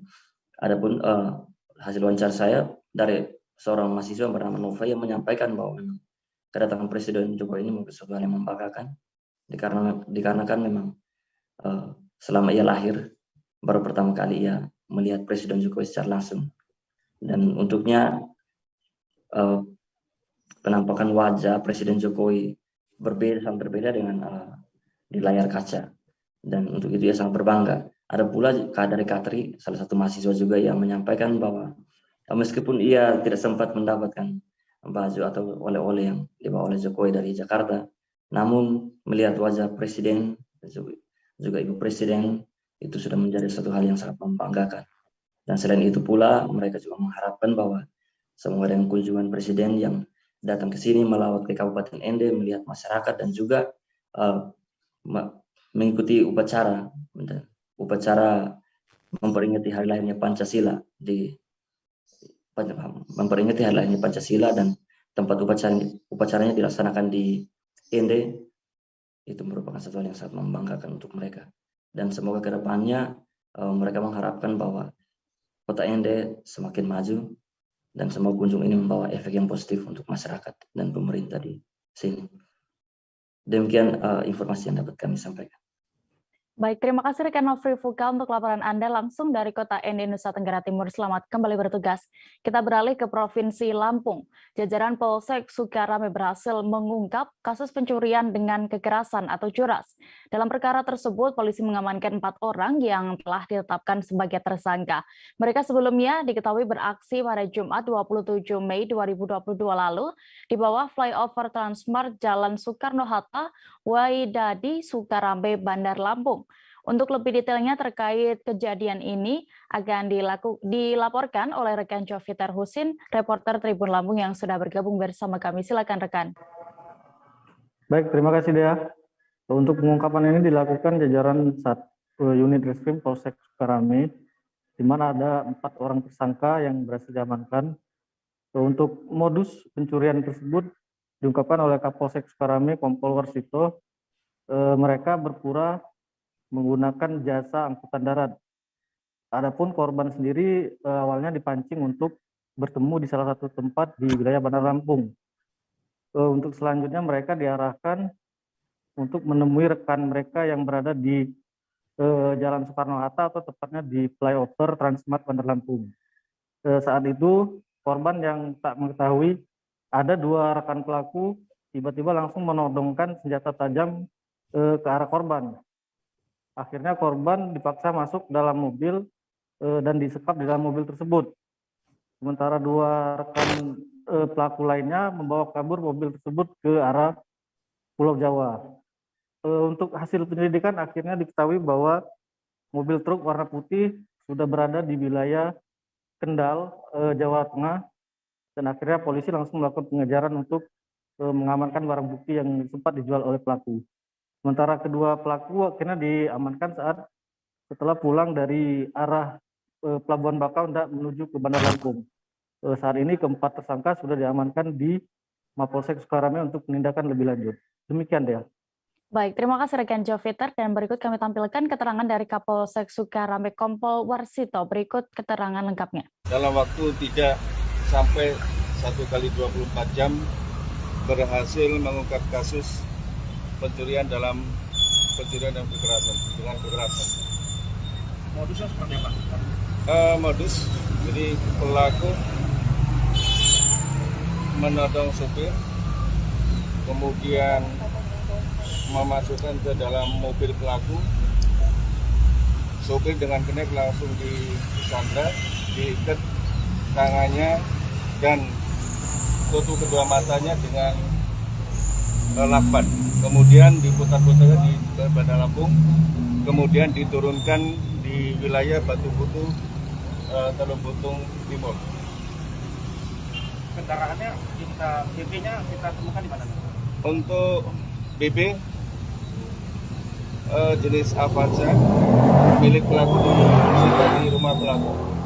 Kemudian untuk BB kendaraan truk Isuzu kami sita atau dapat di wilayah Jawa Tengah. Pelaku ada berapa di sana? Pelaku yang kita amankan 4 orang dengan atas nama AL, kemudian D, kemudian N, kemudian Y. Salah satu pelaku itu kan ada apakah mantan ke pegawai BNN? Itu harian lepas ya, kayak harian lepas atau honorer.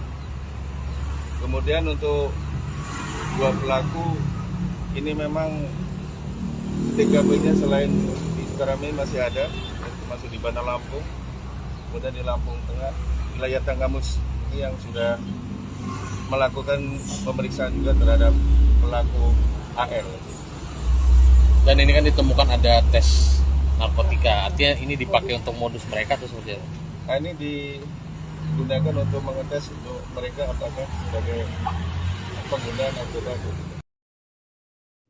Dinas Pendidikan Provinsi Jawa Barat mendirikan Sekolah Anti Korupsi Jaksa Agung R. Suprapto. Dalam menyukseskan sekolah ini, Dindik Jawa Barat bekerja sama dengan Kejaksaan Tinggi Jawa Barat. Sebagai pelopornya, sekolah anti korupsi tersebut ditempatkan di SMA Negeri 6 Depok. Terkait ini lebih lengkapnya akan dilaporkan oleh wartawan Warta Kota. Saat ini kami sudah terhubung dengan rekan Vini Rizky Amelia. Silakan dengan informasi Anda.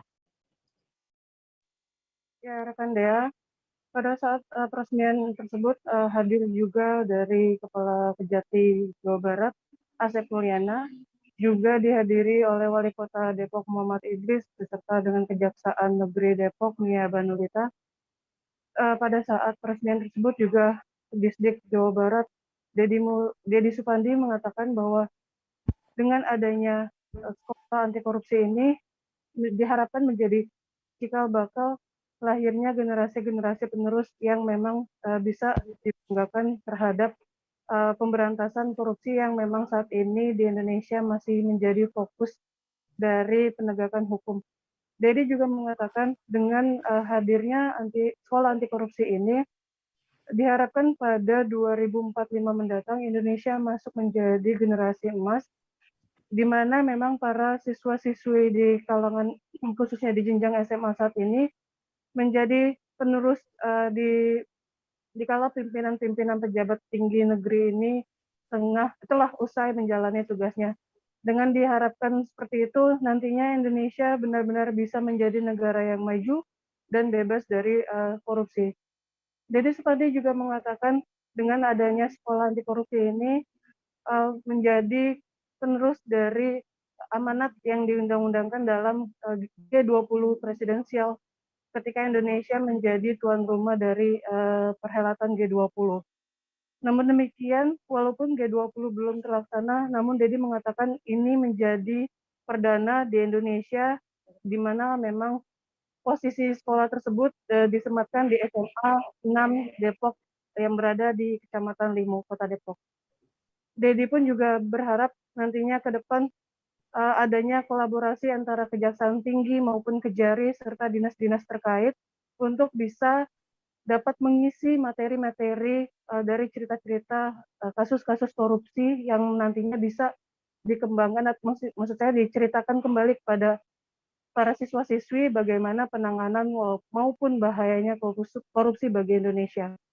Sementara itu, Dedi juga mengatakan nantinya sekolah anti korupsi ini atau pendidikan anti korupsi akan disematkan di pelajaran PPKN selama 2 jam mata pelajaran, di mana nantinya 2 jam mata pelajaran ini akan berlaku setiap 1 minggu sekali.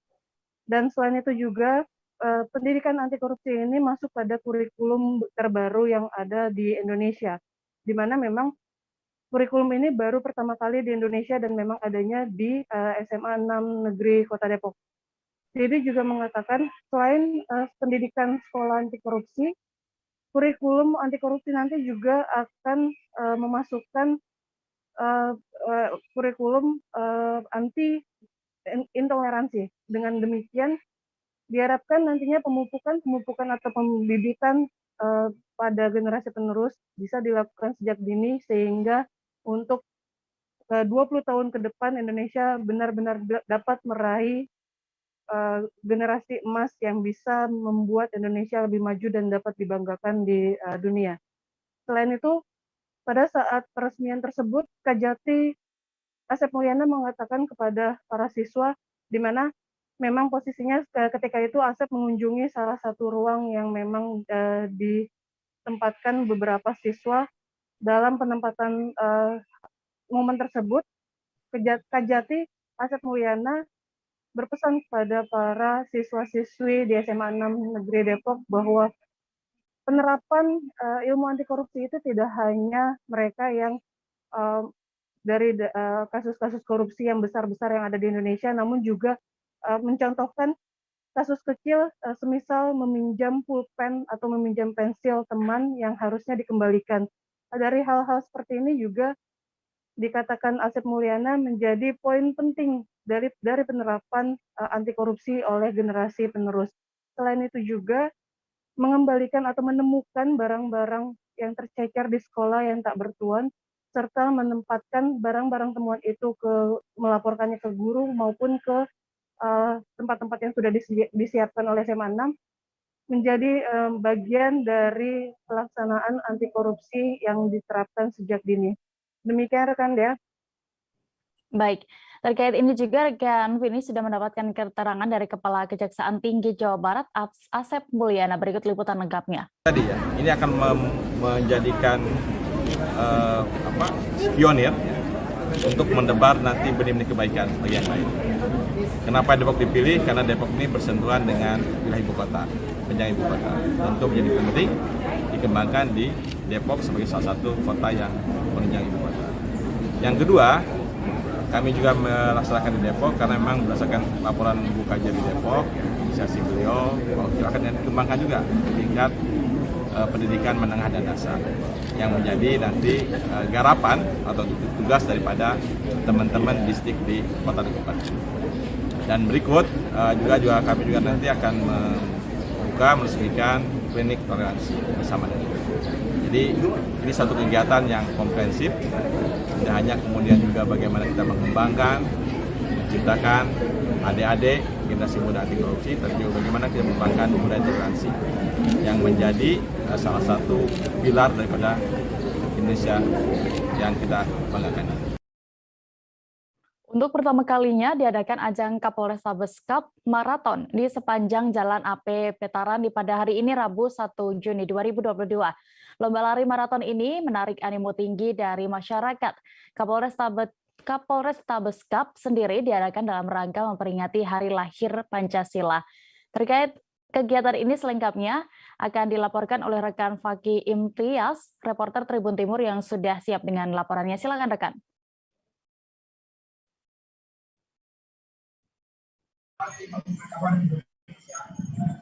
Ya, jadi Polrestabes Kota Makassar diselenggarakan dalam rangka memperingati Hari Pahlawan. Jadi tadi pagi tadi Polrestabes Cup itu mengadakan 3 jenis lomba.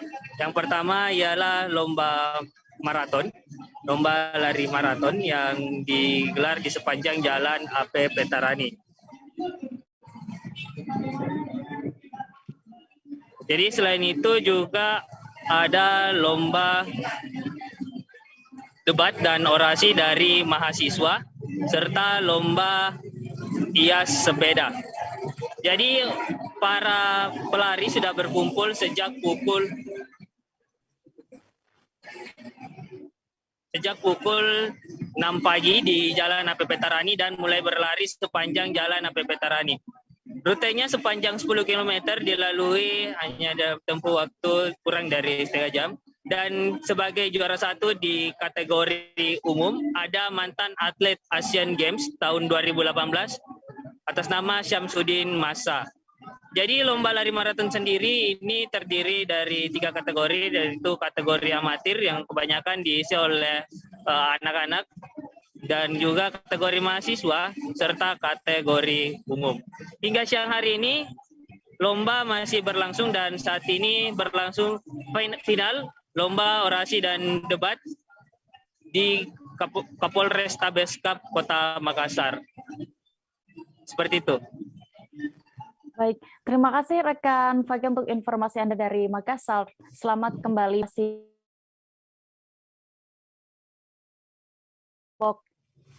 Pemerintah Kabupaten Lombok Timur terus mempersiapkan dengan matang lomba lari internasional Rinjani 100. Event Rinjani 100 ini kabarnya akan diselenggarakan dalam waktu dekat ini, yakni 3 hingga 5 Juni 2022.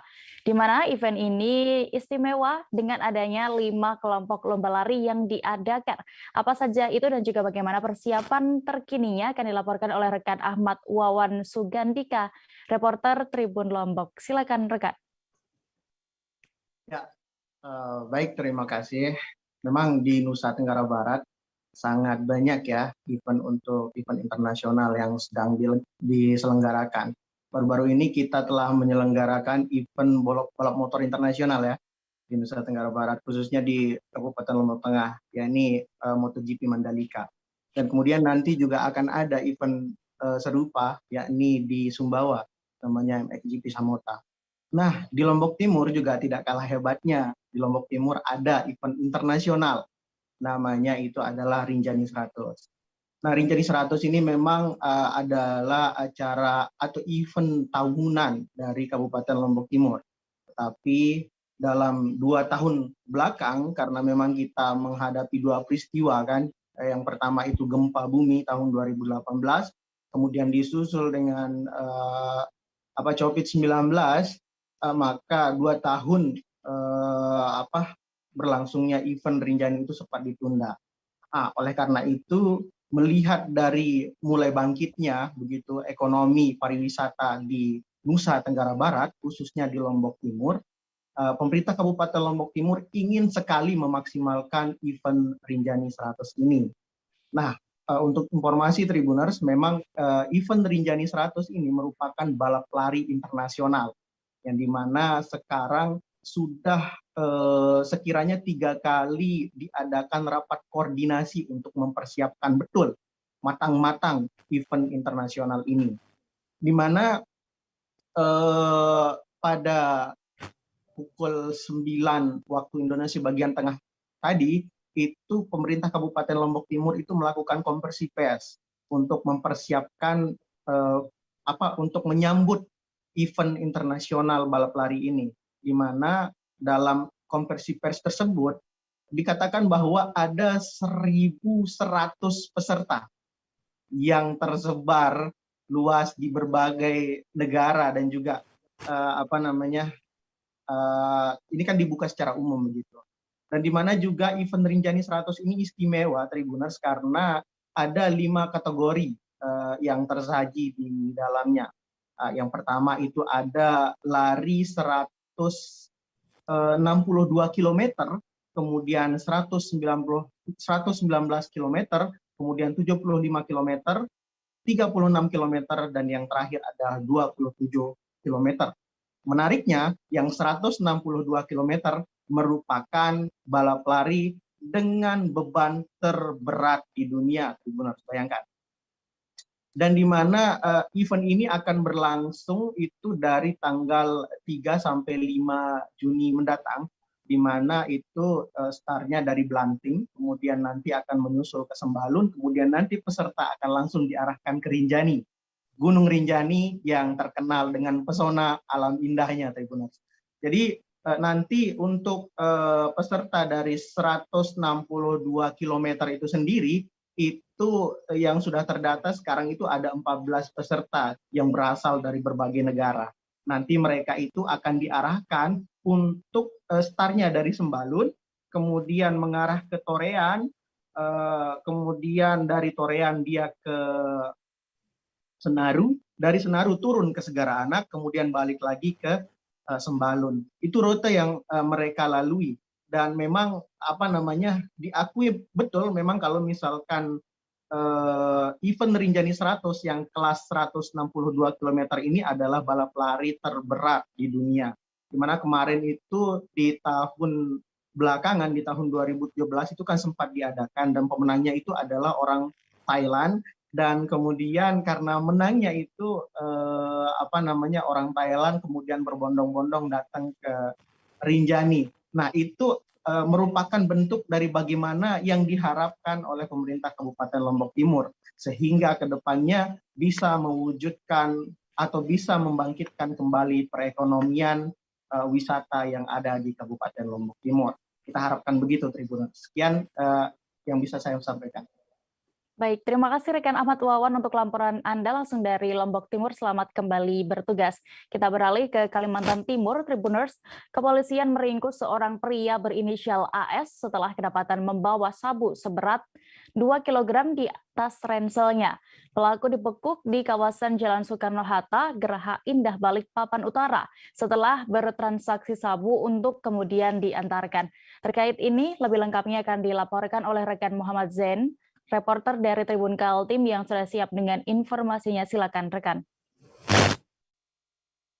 Baik, rekan Dea, dapat disampaikan bahwa dari Polresta Balikpapan berhasil mengamankan seorang pria berinisial AS dengan usia 29 tahun. Di mana AS ini merupakan seorang pria yang berasal dari Kabupaten Kutai Kartanegara.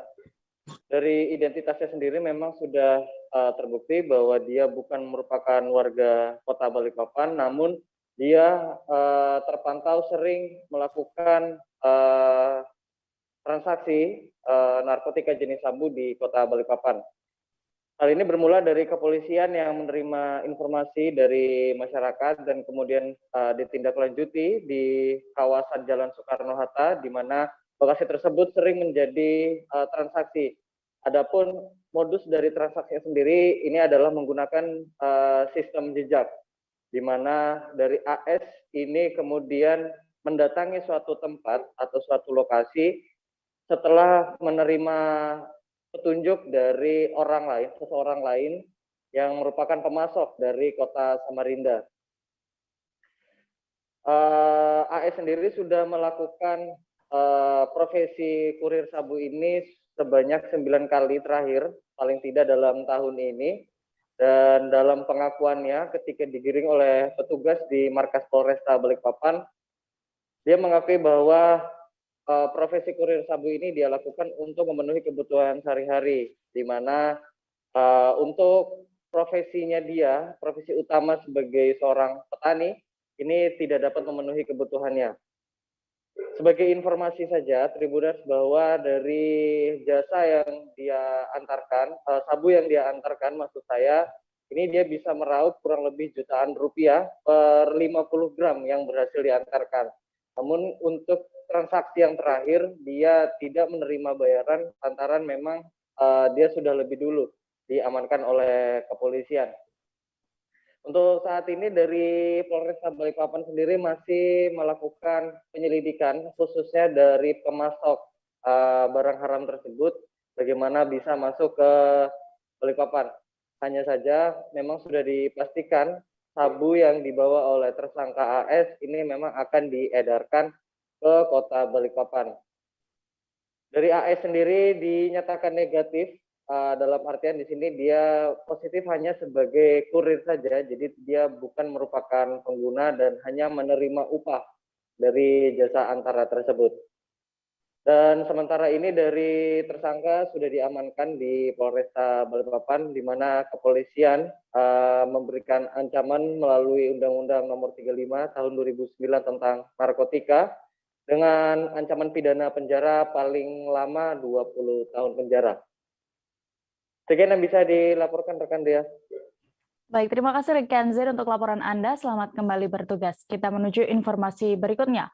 Makam Mastur bin Mahrum di Desa Patarikan, Kecamatan Babire, Kabupaten Hulu Sungai Utara, Kalimantan Selatan mendadak ramai diziarahi. Hal ini menyusul pengakuan sejumlah warga yang menyaksikan cahaya dari makam tersebut. Makam ramai dikunjungi beberapa hari terakhir setelah video makam yang dinarasikan bercahaya itu viral di media sosial. Terkait bagaimana fakta di lapangan dan juga situasi terkini di sana akan dilaporkan oleh rekan Reni Kurniawati, reporter Banjarmasin Pos. Silakan dengan informasi Anda.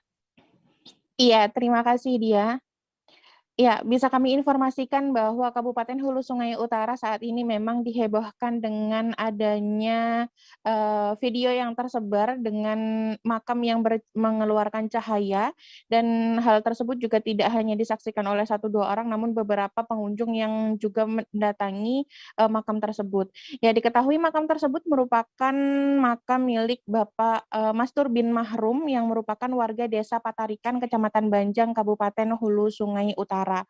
Almarhum meninggal pada 14 Mei 2022 lalu, dan sebenarnya dari anggota keluarga juga sudah mengaku bahwa melihat terdapat adanya cahaya tersebut setelah 1 hari setelah beliau dimakamkan. Namun anggota keluarga sempat berdialog dengan tokoh agama yang berada di situ dan meminta untuk tidak menginformasikan hal tersebut kepada banyak orang. Namun selama 3 hingga 4 hari terakhir terdapat salah satu warga yang mengabadikan momen tersebut dan juga membagikan ke media sosial hingga membuat heboh, sehingga saat ini banyak warga yang mengunjungi makam almarhum Mastur sendiri. Ya, dari aparat desa sendiri dengan adanya fenomena ini memberikan sarana atau memfasilitasi bagi para pengunjung yang ingin datang, di mana sebenarnya lokasinya berada tepat di belakang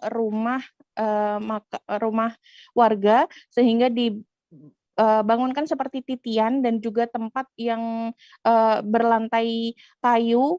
Karena di daerah tersebut merupakan daerah rawa, sehingga dibuatkan seperti panggung, di mana untuk pengunjung laki-laki dan perempuan dipisah kanan dan kiri, dengan jumlah yang juga dibatasi sebanyak 15 orang laki-laki dan 15 orang perempuan untuk 1 kali kunjungan. Ya, mereka diharapkan mengantri dan juga tidak berdesakan karena juga lokasi berada tepat di sekitar pemukiman warga dan juga daerah rawa, sehingga khawatir terjadi hal-hal yang tidak diinginkan.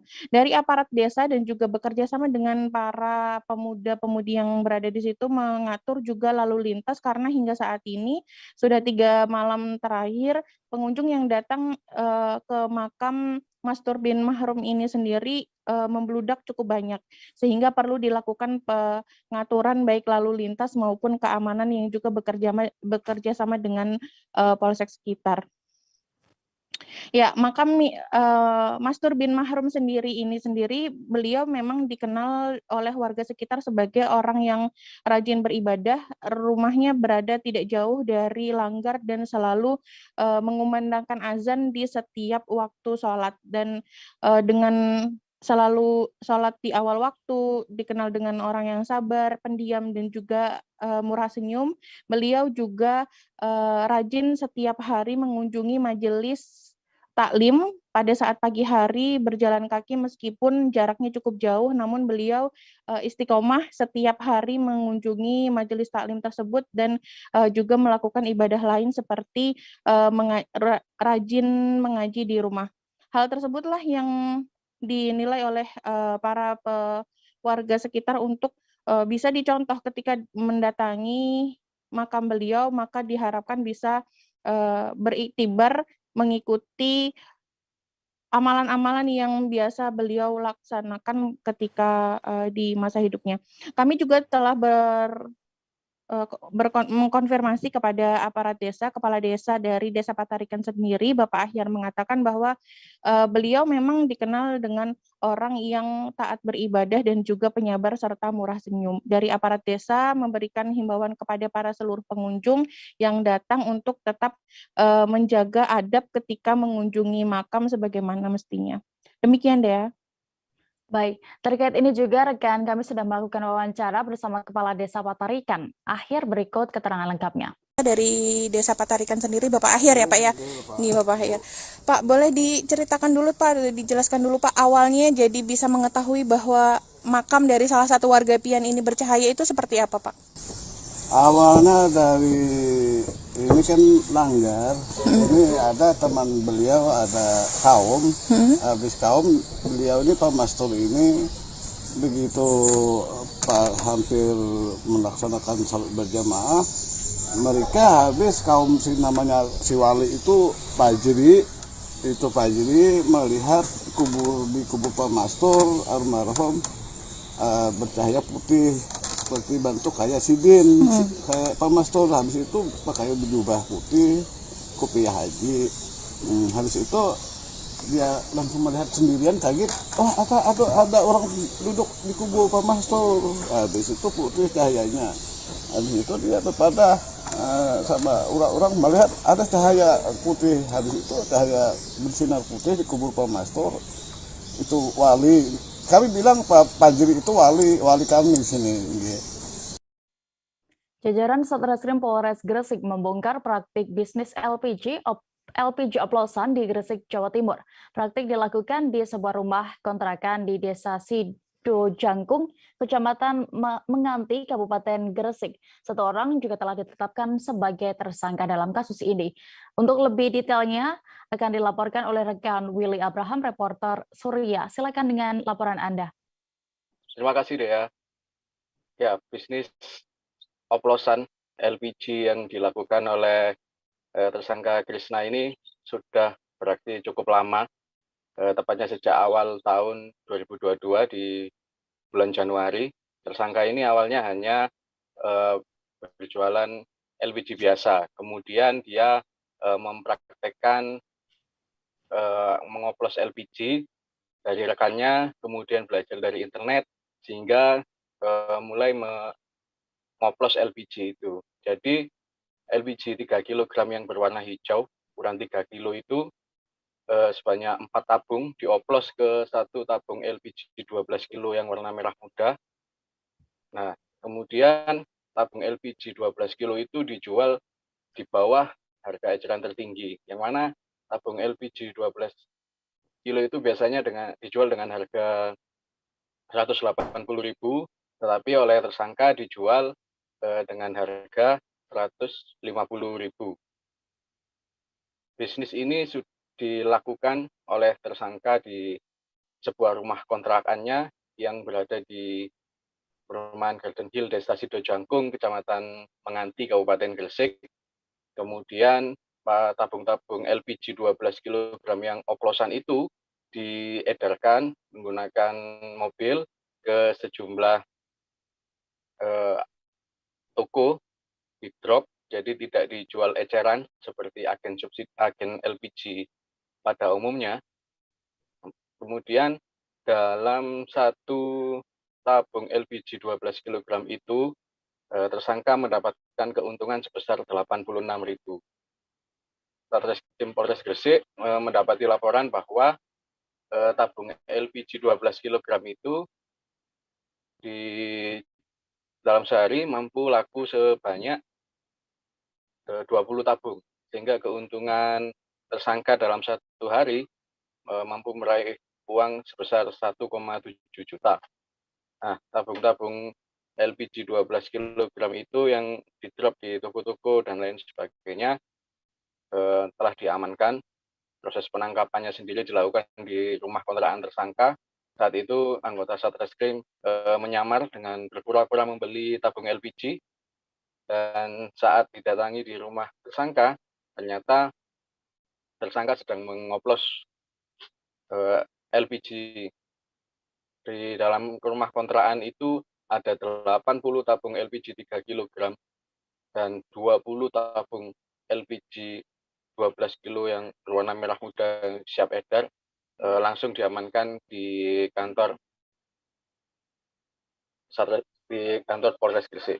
Nah, dari pengakuan tersangka, ternyata dia nekat melakukan bisnis haram ini karena kepepet dengan kebutuhan ekonominya. Dia harus menghidupi keluarga, orang tua dan mertuanya, sehingga melakukan bisnis haram ini, dan sudah berjalan hampir 5 bulan dan telah diamankan oleh Satreskrim Polres Gresik. Dia terancam hukuman penjara kurang lebih dari 5 tahun penjara. Demikian, Dea. Baik, terima kasih rekan Willy untuk laporan Anda dari Gresik. Selamat kembali bertugas. Kita beralih ke informasi berikutnya. Atlet tinju Farhan Papendang yang berhasil meraih medali perak di SEA Games Vietnam 2022 tiba di kampung halamannya Kabupaten Sangihe. Kedatangannya disambut langsung oleh penjabat Bupati Sangihe, Dr. Rini Tamuntuan. Terkait ini lebih detailnya akan dilaporkan oleh rekan Nelti Manamuri, reporter dari Tribun Manado yang sudah siap dengan informasinya. Silakan rekan. Ya, baik. Terima kasih, Dea.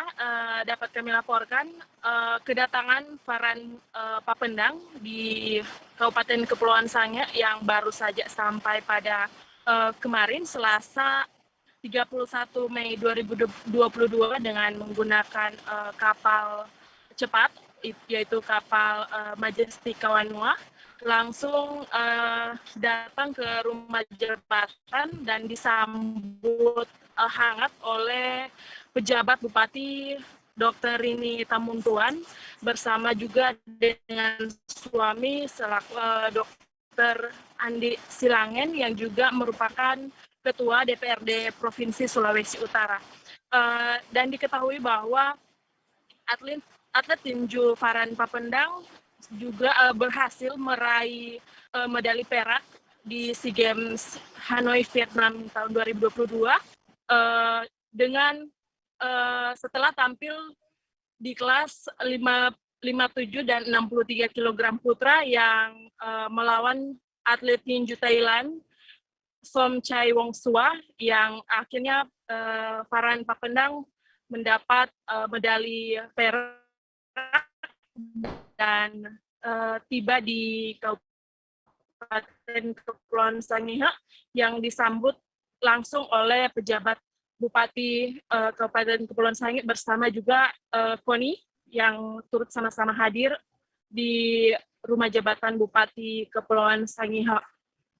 Demikian ya. Terima kasih rekan Delti untuk informasi Anda. Selamat bertugas kembali. Informasi tadi sekaligus menutup perjumpaan kita dalam live update siang ini. Dan Tribuners, lantaran masih di tengah pandemi, kami kembali mengingatkan untuk tetap menerapkan protokol kesehatan meski sudah terdapat kelonggaran dari pemerintah. Jangan lupa juga saksikan acara berikutnya Travel Update pukul 2:30 sore di seluruh kanal YouTube Tribun Network. Saya Dea Mita beserta kru yang bertugas pamit. Terima kasih dan sampai jumpa.